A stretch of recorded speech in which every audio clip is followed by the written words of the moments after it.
Realizado em 2003, cerca de 36 mil moradias foram condenadas e 180 mil pessoas vivem em situações como isso.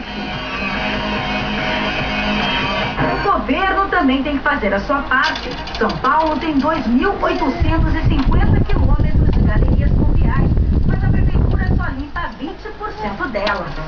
A cidade se transformou numa grande metrópole, então aos poucos essa rede subterrânea vai sendo atualizada e substituída por redes modernas e que suportam a nova demanda, até por conta das variações do clima. Parabéns por você ficam mais intensas nessa data querida.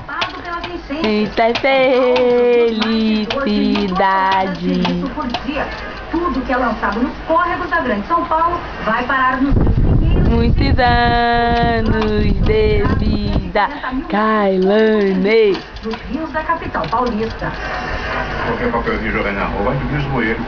Em dias de chuva, a solução encontrada para a cidade foi a construção de piscinões, reservatórios anti-enchente. Esse aqui que eu estou visando é o do Pacaembu. Kailane, parabéns pro meu bebê.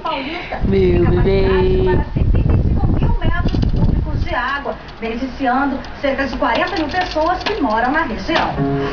O plano de combate a enchentes, criado em 98, é big, é big, é rara. Até agora, mais da metade não saiu do papel. Somente 43 foram concluídos. Bum, caca. Aos cofres do governo estadual, mais de R$1 bilhão. É claro que nós necessitamos executar mais piscinões e essa execução ela vai sendo paulatina. É big. Os novos piscinões esses serão feitos. Se as técnicas tradicionais de combate às enchentes ainda são insuficientes, uma nova tecnologia criada pelo Laboratório de Hidráulica da USP promete reduzir o impacto das cheias na cidade.